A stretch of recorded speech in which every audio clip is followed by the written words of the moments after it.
Hello, everyone. Welcome back to another episode of Fat Loss with Max. Today's episode number two already. And today we're going more in depth of what Max did exactly, which supplements he used, which drugs he maybe used. What is your exact plan today? Do you have anything you want to discuss? I'll also discuss what I'm doing literally right now to lose a bunch of fat. On week three of like 12 to 16 weeks, however long it takes, fat loss phase, cut, pretty freaking aggressive. Week three, I'm feeling really good. And I'm losing fat pretty fast, like 3 pounds a week. 3 pounds a week. Do you know how Yes, much yeah. that is in kilograms? Because I'm not American. Literally, like a couple of days ago, I tried to get the calculation in 1.36, my head. Yeah, okay, 1.36 kilos. 1.36 a week, right? Yeah, a week. Yes. Okay, so I have lost in the last, I believe, month 4.9 kilograms. So that is That's a lot. That's that's a that's lot. that's Yeah, it's really a no lot. that's no That's 10 slouch. pounds, 10.8 pounds. I've dropped in the last month, So two I and a half think, pounds on average a week. or it's 2 months. 2 months. Hmm, Okay. it's either a month or 2 months. I can't remember the exact date. I was like, But holy shit, dude, you're at the end of your cut and you're losing that fast yeah, still? I Wow. started the protein sparing modified fast to drop off like the excess I had because I'm pretty much like done with cutting right now. I don't really want to continue further, and I just wanted to have a quick boost to be done. So I started with carb cycling. That really made fat fly off in my Yeah. experience. But the cool thing is, I don't know if you saw the stats, but I all my caliper measurements went down on average by 5 millimeters. So it's like this much on average. Yeah, it's like 2.25 inches. Yeah. Yeah. Sure. And in the last 2 months, whilst dropping all the fat, but all my circumferences of my muscles stayed the same.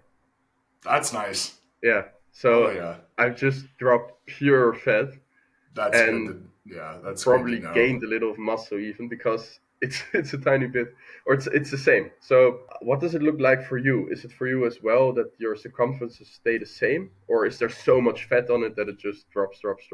Oh my gosh. So I store literally all my fat. Like I have feathered quads and striated glutes. I'm not kidding you. But however, I have massive love handles, all the fat stored in my back.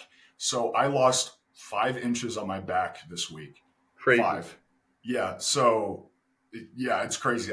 So like my front shots are like, it doesn't really look that much different. You go to the side and it's like, what the hell? So yeah, I just store all my fat in my midsection, my back, my lower back. So And do you think it is because you before had low testosterone that you had maybe too much estrogen that it was storing more in those places, or So I think it's a little bit of both. I think it's genetic as well as having low testosterone, high. Yeah, I used to have high estrogen, but in my entire family holds fat the same way I do. That we just have like really lean legs. However, we just store it all in our midsection. So like that's the issue. Is like, but that's really a cool part about when I do store a bunch of fat like in one area. It's incredibly noticeable from week to week. And it's motivating to see like, holy true? shit, yeah, I'm at the point where I'm like waking up every single day and my skin looks like it's tearing itself apart. Like I'll lift up my arm or whatever and it'll be like it'll look completely different from like one day to the next. So it's motivating for sure.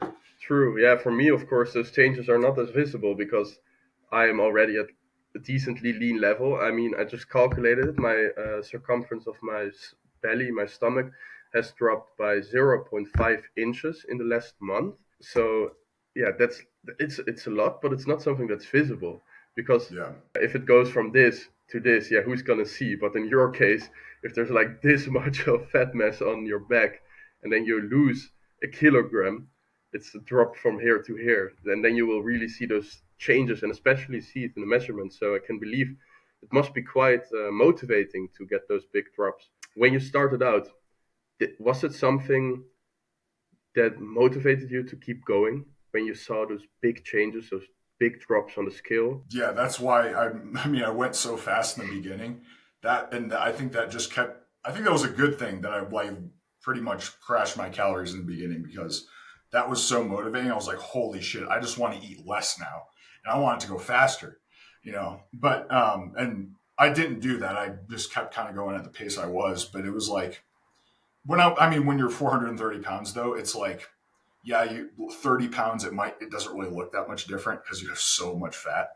But you know, probably like in the beginning, like every month, I was like first month lost 30 pounds, second month 30 pounds again, 30 pounds, and then like it was slowing down. It started slowing down a bit, but But like 30 that's pounds a incredibly month, motivating.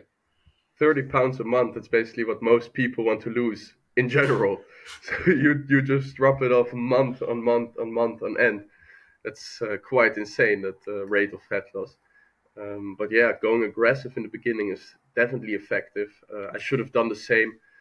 I made the mistake to go moderately in the beginning, then I slowed down in the middle because I didn't push hard enough, and then now at the end I was already in the diet for so long. Now I was like, okay, fuck it. I have to go faster and just push down. Maybe I lose a little bit of muscle. Who cares? I just want Yeah, to be done with it. But then you really notice it's probably better to go fast in the beginning, where you're still really motivated and where you can probably deal with the hunger better than at the end after cutting for like half a year. And then after you've gone aggressively, then you move back to more of a baseline, moderate level of cutting. I think that might indeed be the better approach.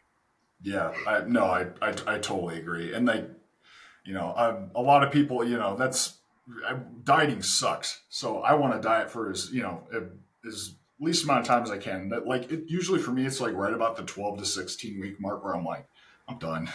Like I don't want to do anymore. Yeah, I'm going So for 6 months now.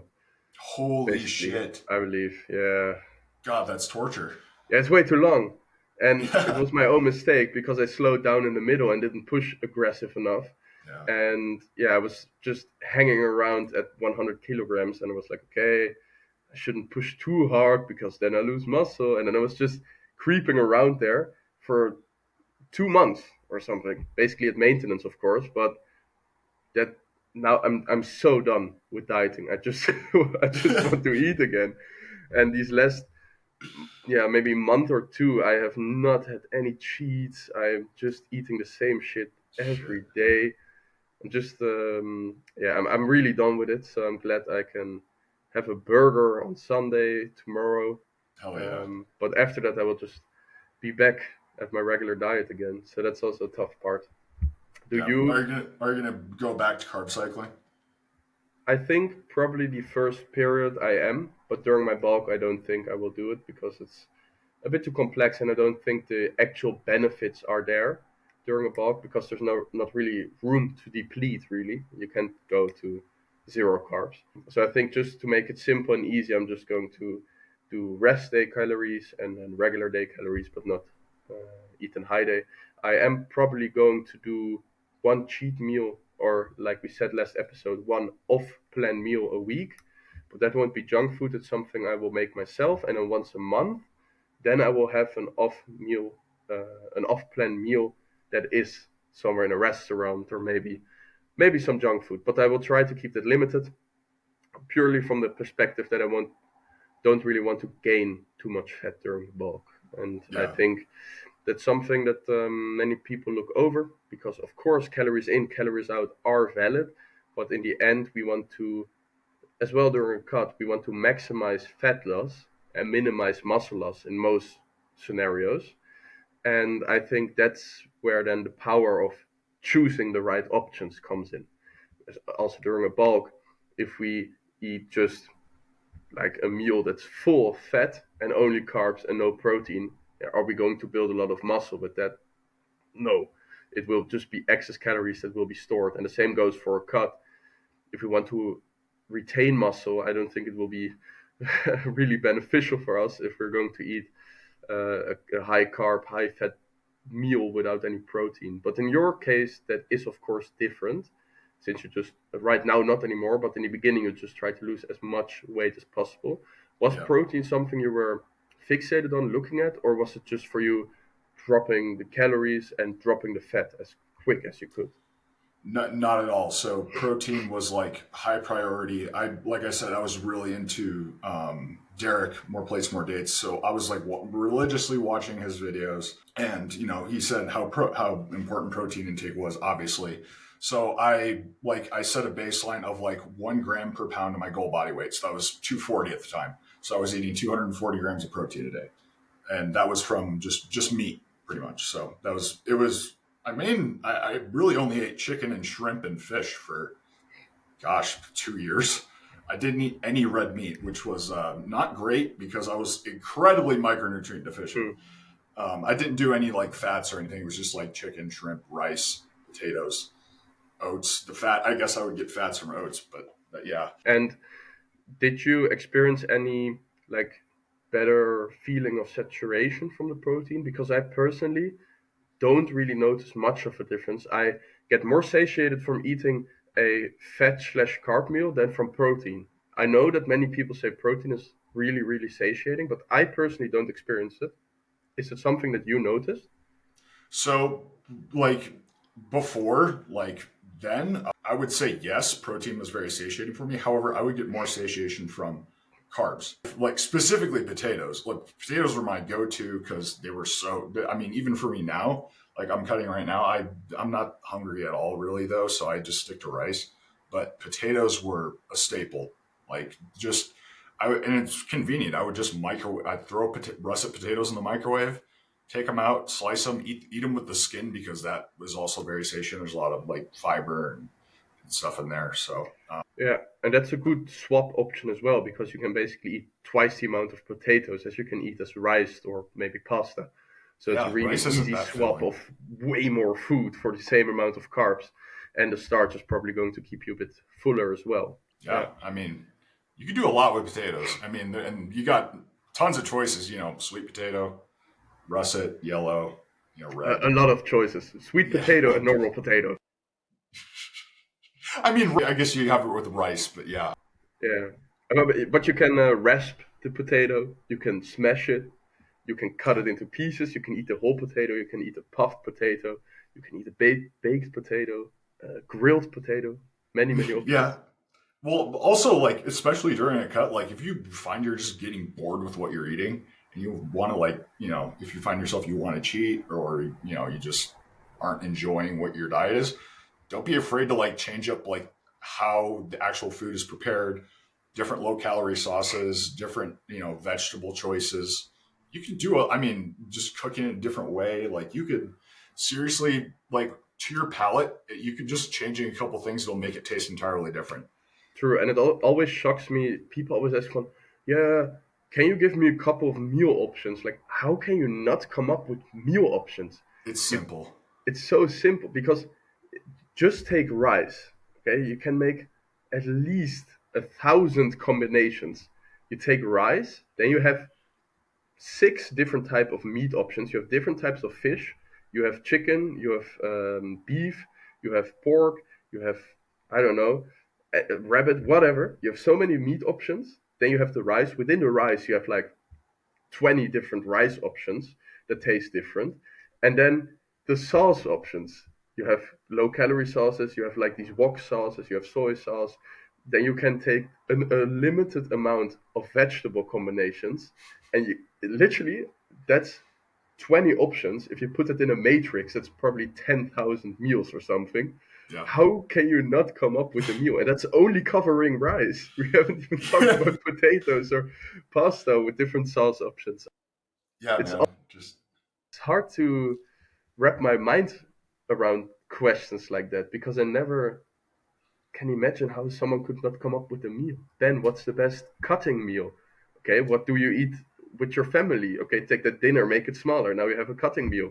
yeah. It's just some people lack, of course, the knowledge that they don't know that it's simply you need to take away some calories. They think there is some special meal that's going to make them lose weight, but there clearly is not. I mean, just if you look at the examples that you put up on your story, it's clearly not a cutting meal. Just looks like a regular meal, of course. Well, also, I mean, I kind of eat a lot of food just in general, so my dieting meals aren't going to look like most people's dieting meals anyway.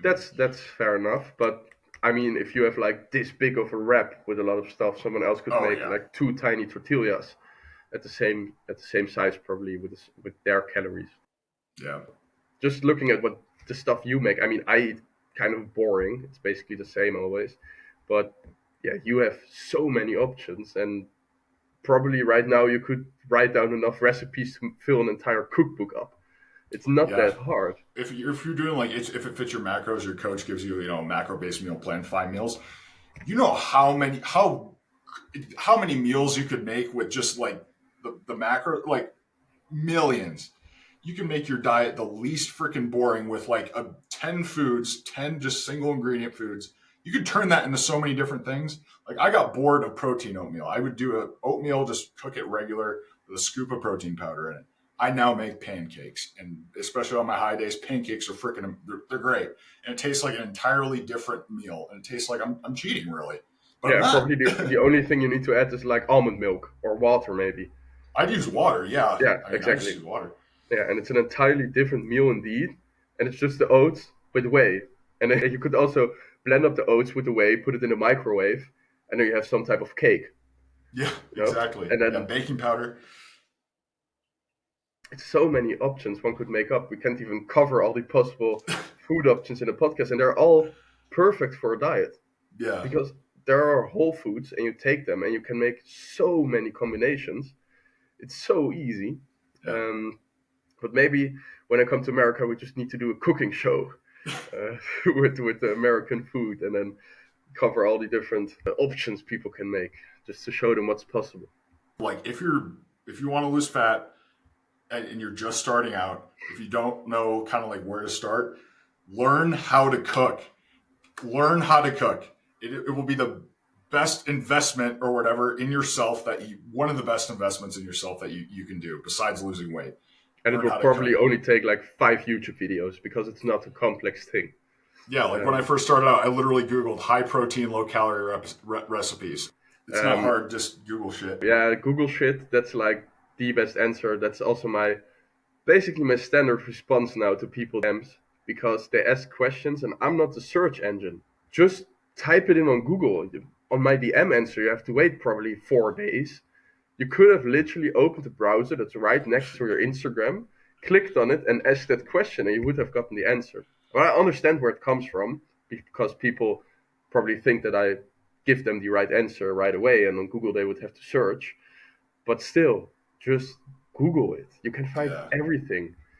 And in the end, also the information that we give out here, it's not set in stone. You still have to figure out your own way. For example, imagine that if it fit your macro approach, it doesn't work for you, like Max just explained. You tried it out, but because there are so many options, you then start picking a Snicker because you think, "Ooh, I have 300 calories available," and then that keeps making you fall back into the same patterns. Of course, that type of diet won't work. So even if we say stuff here, it's will still be an experiment for you. So there's no difference between just googling it and asking it straight to us because in the end you will have to figure it out yourself anyway, yeah, and that's a big part of it. It will probably take some time to find stuff that works for you and works with you, but we all had to go through that. I can imagine that when you started out, you probably tried a lot of diets before you finally found what stuck because you were overweight for an extremely long time. And there's a reason it never worked to drop the weight. Same goes for me. It has taken me 6 years to be at the place where I'm at right now. And now I finally worked out the way to consistently go to the gym, to consistently hit my diet perfectly. And that takes time. You need to figure yourself out. And we're all so hyper individualistic on a lot of levels that you can't just give one approach to everyone. And I think that's an important message to the people. yeah. Many things work, maybe even everything works, but you just need to figure out what works for you.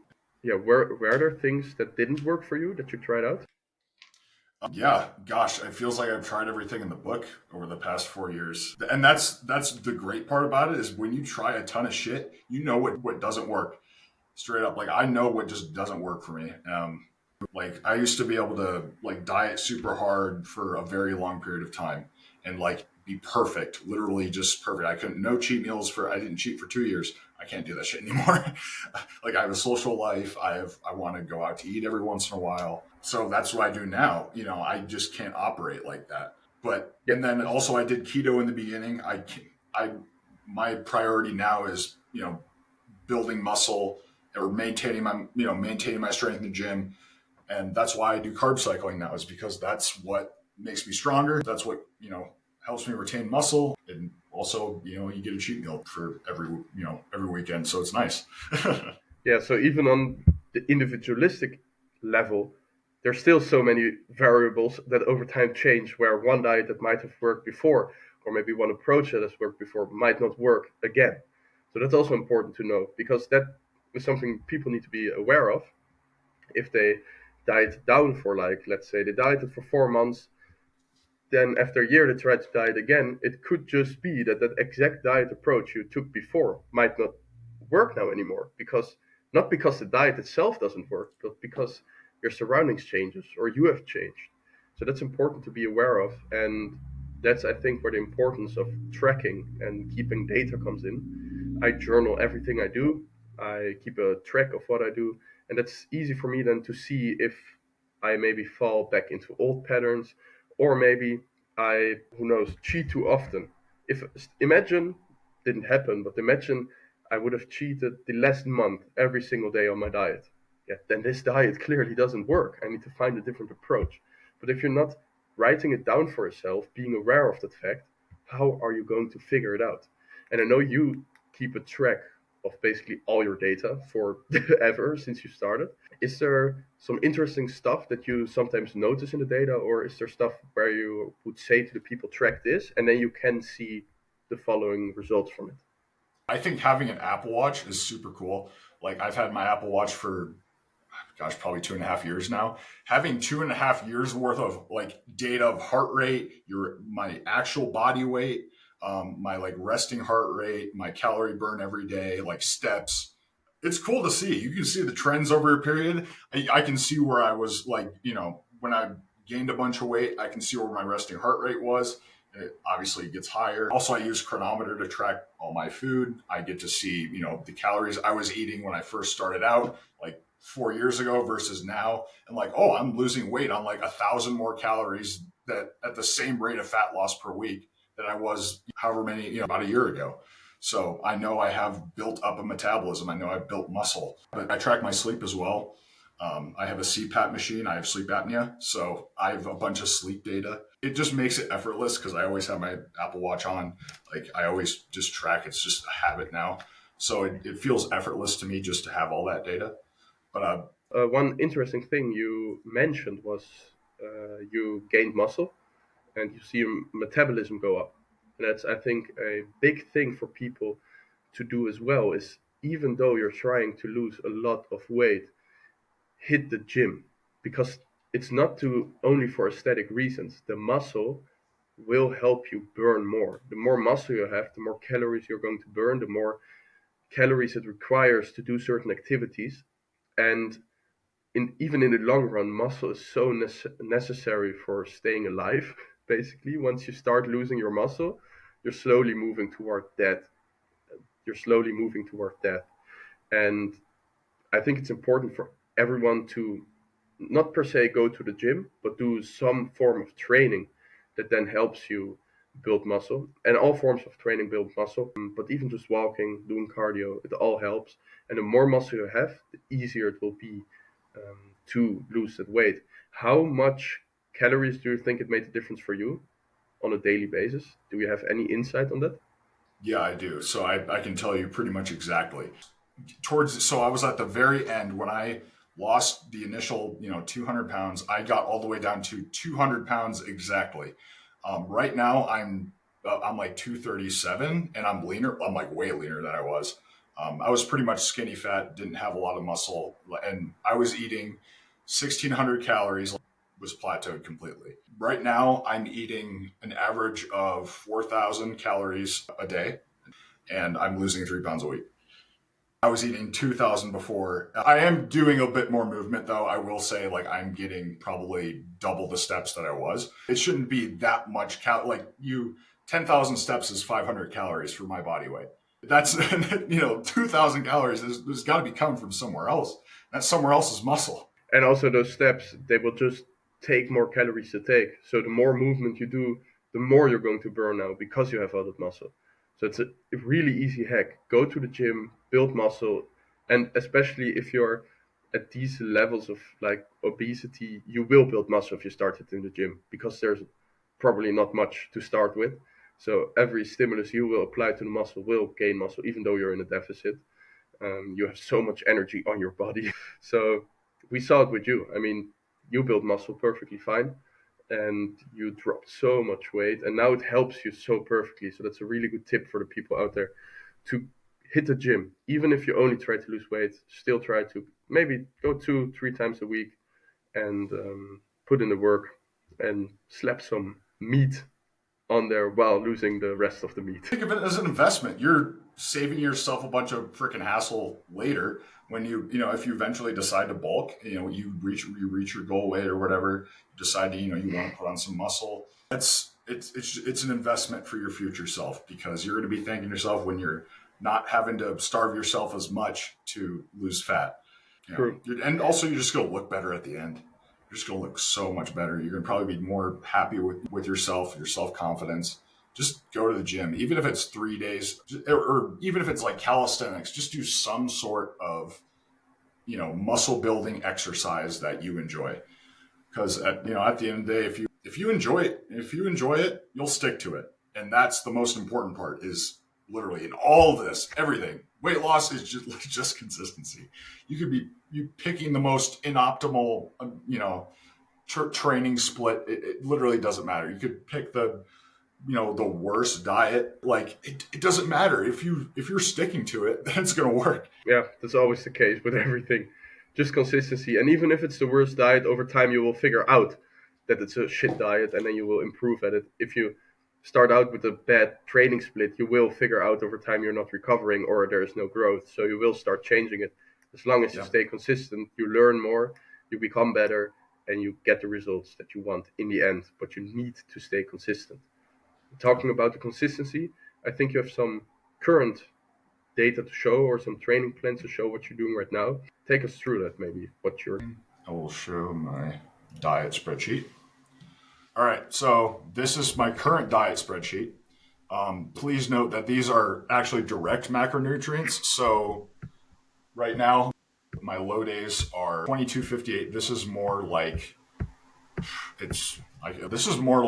2900, and this is more like 300 carbs. I don't track my sauces or veggies. This 50 carbs all comes from like potatoes. 44 grams of protein comes from lean steak and chicken on each meal, and then the added fat comes from either nut butter or regular Kerrygold butter.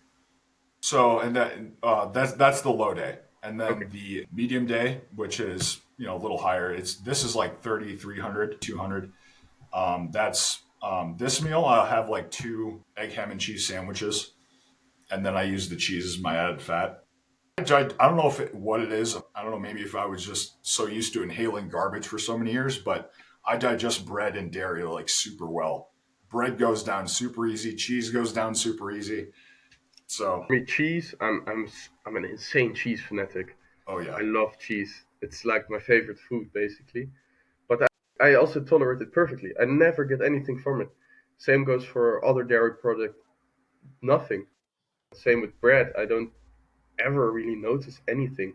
It's only if I eat a lot of everything, basically, that my stomach just starts to get annoyed. But I mean, that makes sense. But cheeses and bread, it all goes down. I'm so happy for that because literally just give me some cheese and some good bread, and I'm extremely happy. Like yeah. recently on the high day, what I did, I got this. What was it? Onion. It's not bacon. It's yeah, speck. It's called. So it's like in between bacon and regular meat. So it's not as fat as bacon, but it was in the bread. It was in the baguette. So it was like onion with bacon baguette. And then I got Sounds some good. mozzarella and put some chicken on it. Nothing for me goes above like a good sandwich, Oh especially yeah, if there's good cheese on it. yeah, for uh, real. yeah, I Yeah. think during my bulk I'm going to make a lot of sandwiches because I Oh tolerate it yeah. perfectly. It works for me, and I love eating it. Oh yeah, yeah. I can't wait. I honestly can't wait as well. I'm going to be eating freaking cinnamon raisin bagel sandwich, breakfast sandwiches for like the homemade. I'm going to make homemade what you call it, McGriddles. So McGriddles, it's so we McDonald's. It's a fast food chain. Okay. Yeah, so they basically it's these two like pancakes soaked in like kind of like maple. It's very maple, so it's sweet Yeah. and savory. There's a piece of sausage in the middle, cheese, and egg. I would just Man, make those homemade. America has so many fast food places I've never heard of. Recently, I saw something in White Castle or something. Yeah, White Castle. Yeah, Yeah, it looks really gross, but yeah. I've never had it. but there are They so have the many sliders. chains that I've never heard of. I don't know; they're not available in Europe. But yeah, Yeah, there's just so many options. But if I go there, I really want to try them all. yeah. Also, you have the that IHOP, right, with Oh my god, yeah. pancakes. Dude, we got when you come to here and stay with me in January, we got to go to frickin' IHOP. Dude, all the Cinestack pancakes and the New York cheesecake pancakes. My fucking god. But that stuff is not okay, and that's also, I mean, I try to avoid combining my fats with my carbs because Yeah, it's, I think, just a straight way to gaining fat. And with those types of fast food, you're not able to avoid any of it. It's just like the perfect bomb of carbs, of fat, and protein. It's like you can't avoid anything, so you're just going to get even more fat from it than you would from just eating like the same amount of calories, chicken and rice. yeah, But yeah, I definitely have to try it. It will just be a week, and yeah. I mean, a week, what you'll gain a pound or get some yeah, water, some maybe. bloat, go back and But I'm looking forward to it. Yeah, man, I am too. It's clear that we are on a diet because we're now discussing all these foods. I I remember mean, when I was, yeah, personally, I mean, it's my high day. Like, I could yeah, genuinely, sure. I didn't get great sleep last night, and I was like, I woke up like kind of craving a little bit. I was like, and for this cheat meal tonight, I'm gonna have like a fucking pumpkin cake roll. I'm gonna have a Sure. box of sugar cookies, and then I ate my pancakes with honey and Greek yogurt, and it was like sweetness overall. I'm like, fuck, I could never eat again, Yeah, and I'd be fine. yeah, man. I always remember when I was still working, then when I was doing a diet, I would just talk with everyone about food. It would just be, yeah, do you know this one cookie? And then someone would be like, no, I've never heard of it. And then I would literally go on Google and show people all the cookies and sweets I like just the entire day. And Insane food focus. people love talking about it, of course, because they also love all that food. But I would just went from person to person at work, just talking about food. And like, yeah, do you know knoppers? Oh, they're so good. Yeah, right, they're good. And then we would just talk about food. And I was so hungry. But the same Dude, is yeah, your brain when you're happening right dieting is now. like, Yeah, the same is happening right now because I'm just fantasizing about the pancake place, IHOP, and then they have Wendy's and whatever. oh my god. Food is some good stuff. I know why people are addicted. Yeah, I don't blame people for getting fat, especially in America, man. Like it tastes Yeah, so damn good. It's designed yeah. to I be can't even addictive. imagine it because right here, if I eat that stuff, then I'm done eating, and I'm like, that wasn't even as good as I imagined. I wonder if in America that's different. Oh my god, have dude get crumble cookie and you'll be fucking. That's like it's like crack. It is Okay, crack in food form. You will get because addicted. do you sometimes have after eating that you're just like, I wish I didn't eat that because I don't think it was as good as I thought it would be? I would definitely say like I kind of went a little overboard on my cheat meal last week. I had like I had like half a pumpkin pie, a burger, cheeseburger, fries. I mean, I cooked it all at home, but like I had 2 pints of protein ice cream, like sauce on it and whatnot. I was like, I could have went without the pumpkin pie. Like the pumpkin pie was like kind of shit. I'm like, Hmm. you know what?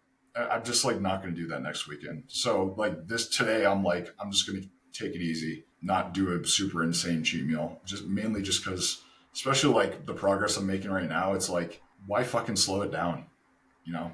So on the high days, you actually have a cheat meal as well. Yeah, I have like I used to Okay, go super overboard on the cheats. Like my cheat meals were 3,500 calories. okay, Well, because on my before high days, it's just more of the same carbs, so I don't really add in any cheats. I just push, like, imagine if my meal regularly has then rice and chicken, it's just more rice and chicken, yeah, or more rice, I mean, but I don't plan in an entire cheat meal. Is that something your coach planned in, or yeah. okay? right here it says replace. It's the last meal day. I have to eat five. I have to eat 5 meals before that, before I have my cheat meal. So basically, the game he plays on me right now that I'm on, appetite suppressing peptides, that it's like I'm so full by meal 3 or by meal 4. I'm like, I just don't want to fucking eat anymore, and Yeah, it just okay. makes me like not want to cheat as much. Yeah, so it's So just a that's mind why he trick. places it the last Yeah, meal. okay. So he's trying to satiate you throughout the day, so you're not going to pick the bad option at the end of the night, but the entire week you're looking forward to that one cheat.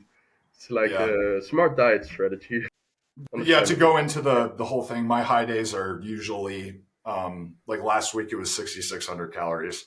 So That's crazy this because today my high it'll days, probably be around 5,500. yeah, my So high day was only 4,000 maximum. It's crazy that you're eating 6,600 calories during the cut. It's wow. and And losing 3 pounds a week. yeah, and losing 3 pounds a week. It's insane. I mean, I understand why it works, but still, the amount of food that you're able to get down is crazy. Yeah, even on semaglutide and Vyvanse, like I could. I mean, I have to force feed myself pretty much every day. But you want to. I mean, I like some days I'm like, fuck, like I just have to follow the plan. Like, because I'm a perfectionist. That's why I like carb cycling and the macros. It's because like I have to hit this on the dot every single Yeah, time. same. And do you, because I once read that fat cells don't go away, they only shrink. So they still give signaling for hunger, even though they've shrunken. Do Yeah. you think that you're experiencing anything of that? That because you had so many fat cells before, that this still prickles hunger, even though the fat cells are not visible there anymore? Yeah, I would definitely say that. And also just genetically, my what's the hunger hormone? Ghrelin. Like my ghrelin Ghrelin. is sky high. Yeah. So all of my family members, my extended family members, not immediate. My dad's actually in very good shape for he's 70 years old and he's six pack, he lifts, goes to the gym. Same with my mom. They're very fit, active people. But my extended family, literally all of them, on my mom's side and my dad's side, are morbidly obese. And by morbidly obese, I don't mean like 30, 50 pounds overweight. I mean triple digits. My grandpa was 700 pounds when he passed away. My aunt right now, she's 500 pounds. My cousin, she's pushing 300. So it's, like all, it's Dude, genetic. that's so There's definitely a crazy. genetic factor to it. Yeah, but like here, when people are obese, you don't see someone walking around at 700. I mean, he's not walking anymore, but No, he's I dead. mean, no, that's not what I meant. Sorry, I meant he wasn't walking when he was 700 pounds. That's what I meant. Sorry, Yeah. man. I mean, yeah, you could barely get up. Yeah, that's what I meant. Sorry. No, Dude, no, I love fucked up jokes like that. probably going to get banned from YouTube or something in the second episode. But what I meant is, you don't see people walking around here that are 700 pounds. Like are some obese people, but they're not like that extremely fat. They're just fat, fat, fat. But I couldn't even imagine what someone that weighs 700 pounds would look like. That seems so I mean, my grandpa far. was also 7 feet tall, so Okay, so yeah. was also tall, Yeah, but so that's still, where I get my height genetics from as well as my grandpa. yeah. But 700 pounds, man. That's seems such an inhumane amount of weight. It's like surreal. That's 317 kilograms. Insane. Crazy. Yeah, Okay, so so there's it definitely a runs in your genetic family. factor. Definitely a genetic factor to it. Like my hormones are just my baseline is like pretty high. In the end, diet is pretty straightforward. Like in your case, you do carb cycling. For other people, it's just a caloric deficit. This also is a caloric deficit, of course. So diet is pretty straightforward, but there are, of course, ways to make it easier to adhere to the diet, like the carb cycling. But you are also taking medication to adhere better, because that's recently kind of a hype, I believe. But it's a medication that has always been used for obesity. At least Ozempic was. I'm not sure if the current one you're taking has ever been on the market. I don't think so, right? Semaglutide is the just the generic version of Oh, I Ozempic. Like thought you that were is taking retroglutide already. No, yeah. I mean, I'm taking point 0.5. So right now I'm taking point 0.5 milligrams of semaglutide a week. However, I wanted to do a little experiments, like, because tirzepatide is supposed to be like a better semaglutide. It's with no nausea side effects. And then it's also a GLP-1 and GIP receptor agonist. IP receptor agonist. So it's going to increase nutrient uptake. You're going to get more out of the food you're eating. So that's going to increase your metabolic rate, your insulin sensitivity, a ton of benefits, lower your blood sugar. So it seems like an overall better drug than Ozempic. It's literally, yeah, it is like definitively on paper better Okay. in most Yeah. people. And same with retatrutide. Retatrutide is just a better tirzepatide and a better semaglutide. On So paper. On paper. yeah, on That's paper. important to So say. most people like tirzepatide the best. I've only ever tried semaglutide. Semaglutide works great for me. I'm on the minimum effective dose, and I get a lot out of it. And I've noticed that with just drugs in general with me, I don't need much to get a full effect out of it.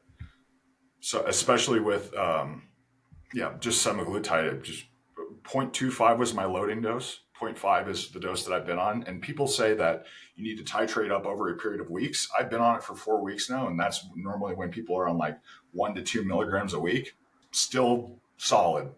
So Yeah, I really wonder what the tirzepatide will do for you then. If that's more effective and there's even more benefit, if you're already getting such results from the semaglutide, I wonder what that will do, or especially the what's it called, the other one, the retatrutide, yeah, the retatrutide.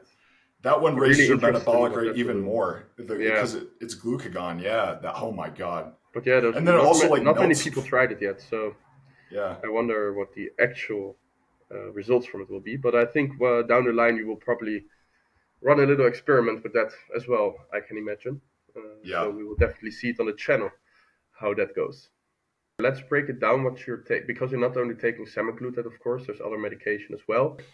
Yeah, so my current like stack right now is I'm taking 200 milligrams of testosterone cypionate a week. So I dose that out 100 milligrams on Tuesday, or sorry, 100 milligrams on Monday, 100 milligrams on Thursday. So every 3.5 days.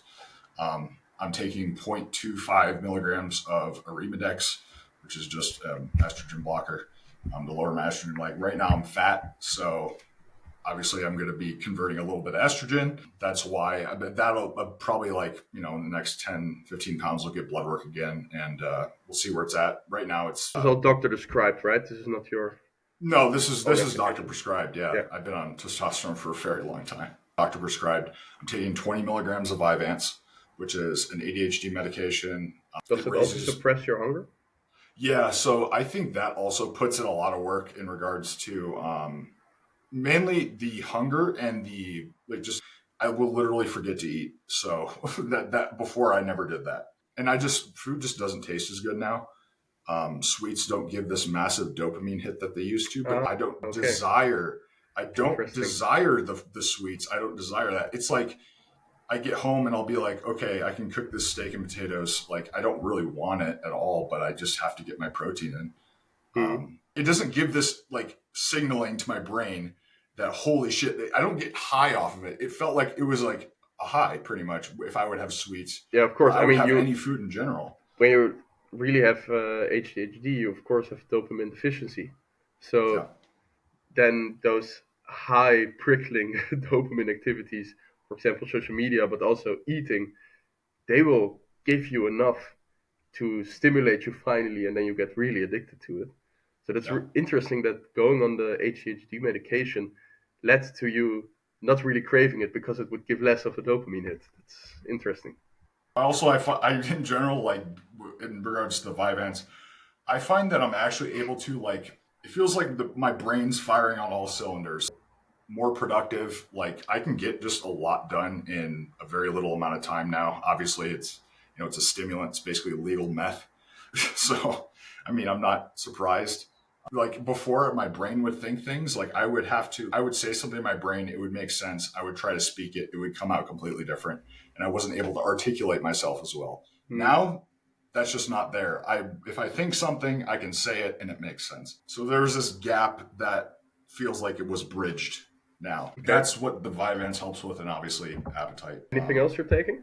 Yeah, I'm also taking like I said, the zero point 0.5 milligrams of semaglutide a week. That's it for like prescribed drugs. In regards to like natural supplements, I take 500 milligrams of magnesium glycinate chelate before bed, and I also take 2 milligrams of melatonin before bed. I've had insomnia for years, so that really helps. I also sleep with a CPAP machine because I have sleep apnea, and that also really helps. In regards to like caffeine, I take 125 milligrams of caffeine in the morning. When I started the Vyvanse, I actually had to drop my caffeine intake down because I would be wired on 300 milligrams. But before, like now, like 125 is like that's the most I could take. So that's that. I think that's really it. I also take a vitamin D supplement in the morning. I've always been very deficient on vitamin D, especially in my blood work. So I take 500 micrograms of vitamin D, and then I also take two fish oil tabs. I think it's like 1,000 micrograms. So at night, so that's with fat. My highest fat meal, I'll take that so it can dissolve and absorb correctly. Because especially with vitamins, take them with fat. Yeah. So there's not really much more one needs for supplements either. It's not that supplements are going to make you lose weight. They're called supplementation for a reason. It's Yeah, stuff that you take if you're, for example, deficient. Let's say the magnesium or the omega 3s or the vitamin D.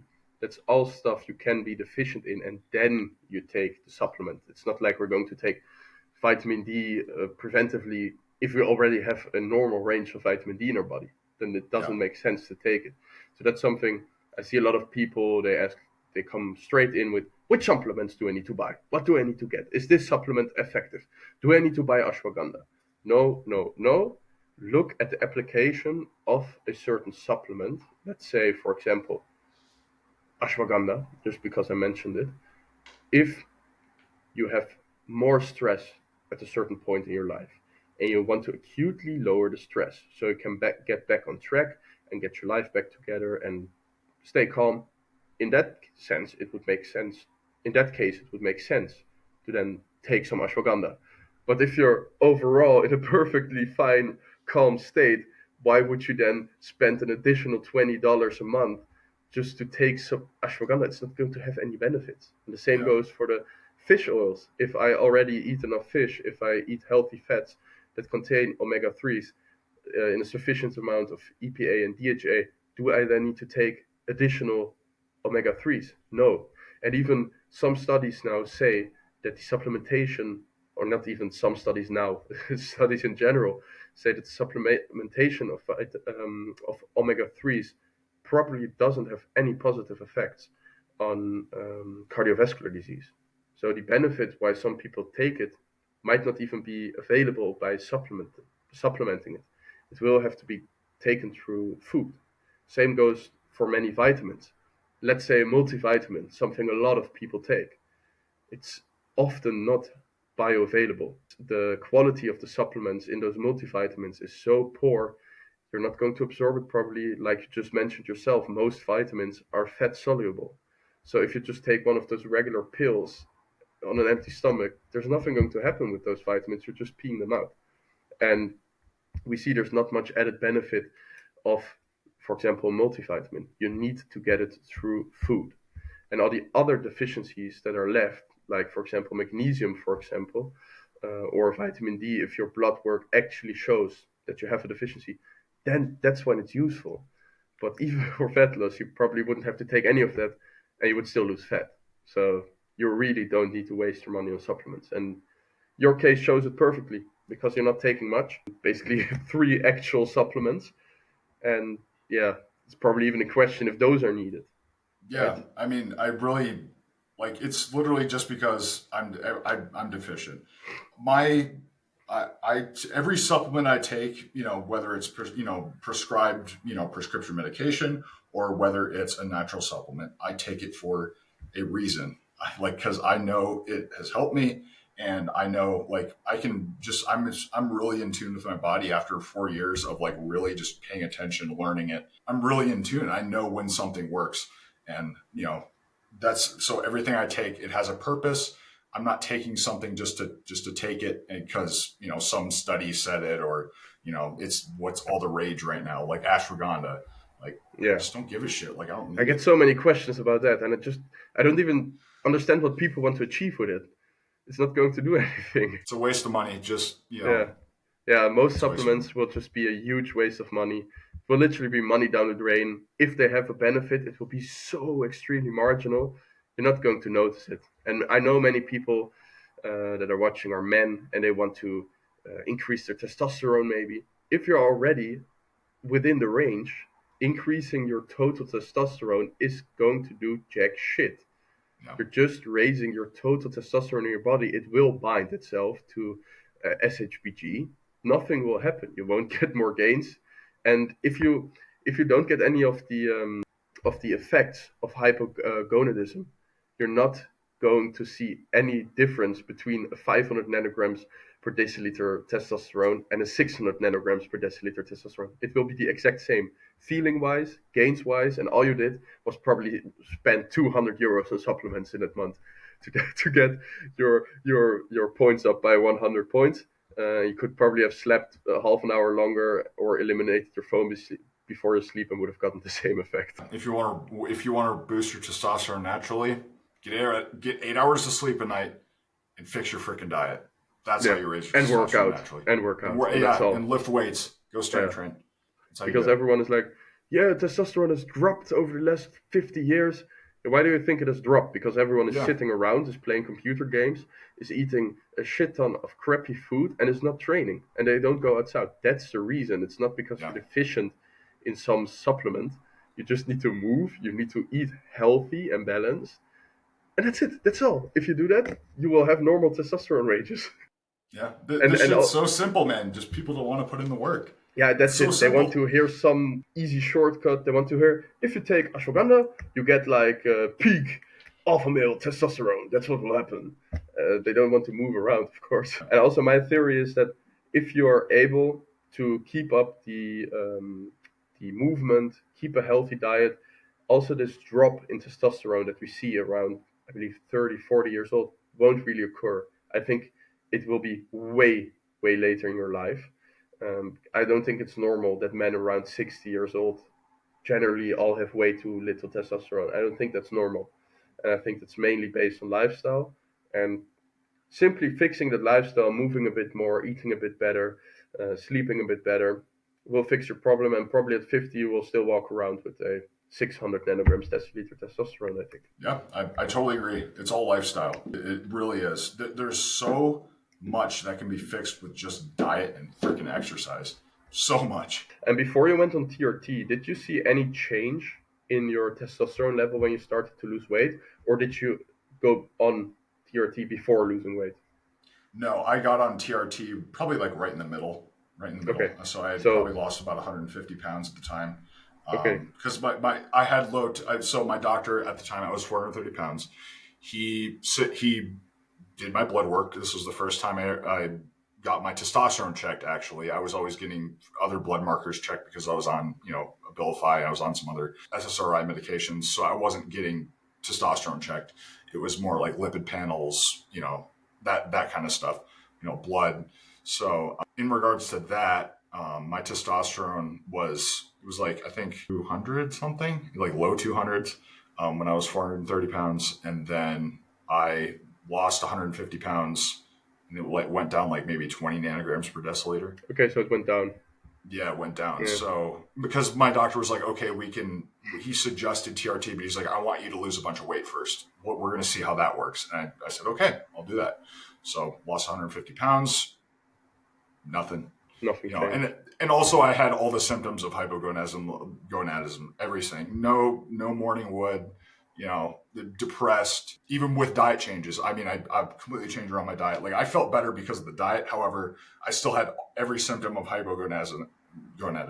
No Yeah, sex drive, no libido at all, no desire, just none. I was asexual pretty much. That's what it felt like. That's what it yeah, feels like when you're understandable. hypogonadal. Is if you feel like you're asexual, Yeah, you I can just don't understand. have any desire. But what's important to know for people is that just because you have the symptoms doesn't mean that you're hypogonadal. Because That's what a lot of people make that conclusion. Oh, I have less energy.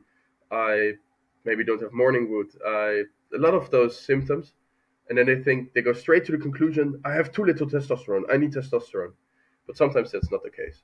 Yeah, For that's example, what. just not sleeping enough will probably also cause worse erections, maybe even erectile dysfunction. You will have less energy. You'll probably feel depressed. Your performance goes down. Doesn't mean you necessarily then have low testosterone. You just are not sleeping enough and sleeping properly. So it's always important to get it checked and not just make any estimated guesses. I have symptom A, B, C, D, and those align with the diagnosis. And now I have it and start injecting testosterone. That's not the way we should approach this. Always check first, like Max did. Get your blood work done if you suspect you have something. And then, if the doctor agrees with it, you can get your nice TRT. And if the doctor says it's not necessary, you probably, in most cases, don't need it. Like I said, I we tried diet first, and that's and I lost weight, because obviously when you have a bunch of fat on you, obviously you're going to be super high estrogen, low testosterone. So, I did the first thing, which was I put in the work, changed my diet, lost a bunch of weight. We got blood work checked again because I was still having the same symptoms, and then it was like, okay, now like we're gonna, TRT is an option. Like I considered it, and it wasn't like a rapid change. It took about like 4 weeks to like really see the effects, but immediately better sense of well-being, morning wood. I just felt more motivated to get stuff done. Um, the day I didn't dread waking up every single day and like going through the motions. It was like, no, I felt like I would wake up, I would feel great. Like I'm ready to I'm just ready to take on the day. And that's how I felt for the past, 2 years now. Like I just feel, obviously with my business and social media and stuff, I would almost say I wouldn't be where I'm at now if it wasn't for TRT.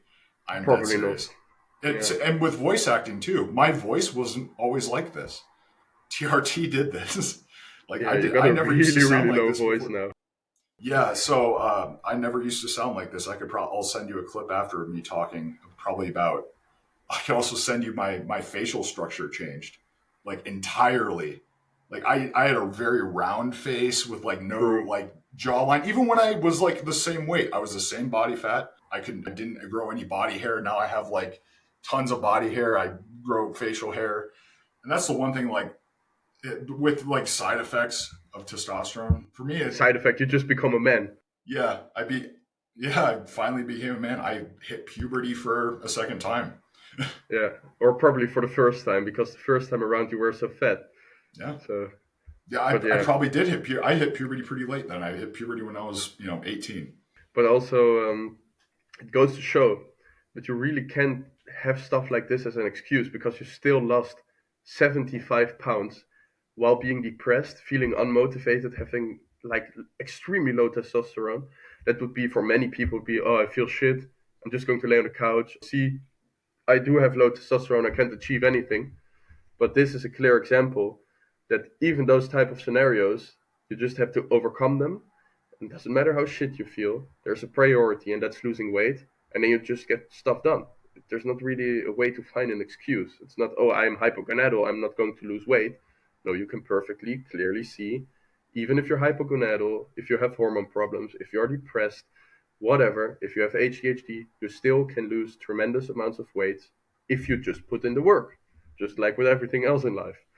That's a really good example. So it's always nice to see that people that had extreme struggles still went in and overcame those and pushed through, because that gives such a great example for everyone else. Because I really hate when people say, yeah, I have X, so I can't do Y. But for me, it's always if there's one single person that has achieved something, I can do it. I mean, I have the same mindset. Yep. you got fat, the same can overcome to me. Doesn't matter how high I value myself, I could have some low point, eat myself to that body fat, and it could happen because it happened to you.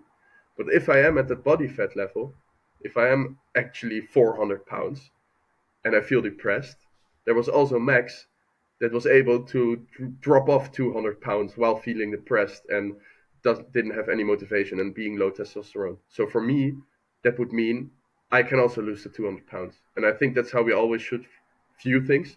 If anyone is able to complete it, especially if they're in the same situation as you. So imagine you're watching this, you are depressed, you feel low energy, and you're using that as an excuse. Here's someone that did put in the work and got it done. So that means that you can do it as well. And it goes for everything. And if you're watching this and you're very morbidly obese, you're a young man, I'm going to tell you this: I was you. I watched the podcasts of the motivational videos, the you know guys talking about losing weight, all the weight loss transformations. I was you. I am dead serious. The only limit you put on yourself is your mind. I never put a limit on what I could achieve. Never, never, never. I never did that. I basically told myself I was going to get shredded, even if it was unrealistic at the time. I basically said I'm going to be, thick skin shredded by the end of this. I'm going to be, exactly where I want to be in life. It obviously took a very long time, but like I was 18 years old, 430 pounds, had nothing going for me. Like I work in a dead end job and, no goals or aspirations. Now I'm running my own, I have a successful business. I'm doing good on social media. I work with a bunch of companies. I'm a marketing director at an AI startup. Like I'm haven't even graduated college yet. And I hold a 4.0 GPA. I'm not saying this to brag. I'm telling you that you can completely change your life around if you just put in the fucking work. I'm so serious about that. Stop putting limits on what you can do because you'd be pretty damn surprised what the human mind is capable of when you just have a goal and you just go for it. Yeah, just make it happen. There are literally no excuses. This shows it. This is Max's testimony. He got it done, so you can do it as well. There is no possible excuse you can come up with. He was depressed. He was hypogonadal. He didn't have any testosterone. He still dropped 150 pounds. 200, but yeah. Yeah, no, but the first 150 pounds, and then you got on TRT. But Yes, after that, yes. a total loss of 200 pounds. It can be done regardless of how shit you feel, regardless of your situation.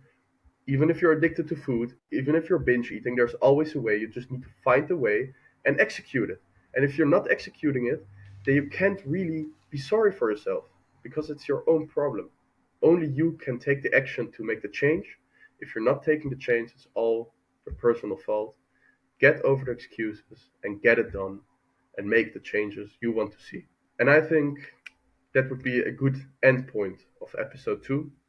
We have given people a lot of information, motivation, and I think even with episode 1 and 2, the first 50 pounds should be able to fly off if people put in the right work. Simply get in a caloric deficit, keep at it, stay consistent, never give up, and you will make it. And we have each and every podcast a clear example of it that it's possible. So there are no excuses left at that point. And next week we're going to have somebody else on who our first guest who's done also an incredible feat of weight loss and is now a competitive bodybuilder. So that'll be very cool to see. He's lost Yes. triple digits in weight. Very, very good looking physique. And he's actually way younger than I am. He's 19 years old. So this stuff is possible. It is Yeah. 100% possible. And that's an even bigger testament of showing that you can go back to normal. Because right now you're still in the area in between. You want to lose more, but there is hope. You can get back to a normal level again, where you have a regular physique and are able to get to any goal you want.